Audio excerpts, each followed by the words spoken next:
রাউজানে rubber বাগান sporting ক্লাবের উদ্যোগে আয়োজিত বিআর ফুটবল টুর্নামেন্টের ফাইনাল খেলা অনুষ্ঠিত হয়েছে। শুক্রবার বিকেলে রাবার বাগান মাঠে খেলায় প্রতিদ্বন্দ্বিতা করে শক্তিশালী দুই দল তারুণ্যের 23 ফটিকছড়ি বনাম ঢালারমুখ সিএনজি সমিতি। অনুষ্ঠানে পৌর বিএনপির সাবেক সাধারণ সম্পাদক সৈয়দ মঞ্জুরুল আলমের সভাপতিত্বে প্রধান অতিথি ছিলেন চট্টগ্রাম উত্তর জেলা যুবদলের সহসভাপতি সাবের সুলতান কাজল।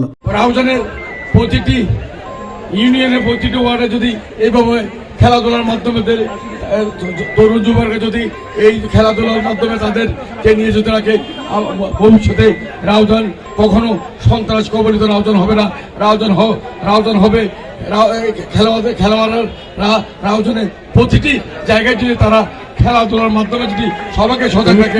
বিশেষ অতিথি ছিলেন রাউজান রাবার বাগানের ব্যবস্থাপক মোহাম্মদ হানিফ, উত্তর জেলা ছাত্রদলের সাবেক সিনিয়র যুগ্ম সম্পাদক রাসেল খান, উপজেলা যুবদল নেতা শহীদ উদ্দিন চৌধুরী, হাফিজুর রহমান, পৌরসভা যুবদল নেতা মোহাম্মদ ইলিয়াস, রাবার বাগান স্পোর্টিং ক্লাবের সভাপতি হেলাল খান।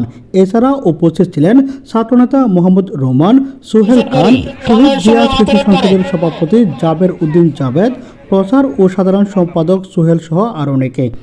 এছাড়া উপস্থিত ছিলেন ছাত্রনেতা মোহাম্মদ রোমান, সোহেল খান, শহীদ জিয়া স্মৃতি সংসদের সভাপতি জাবের উদ্দিন জাবের, মোহাম্মদ সোহেল সহ আরও অনেকে।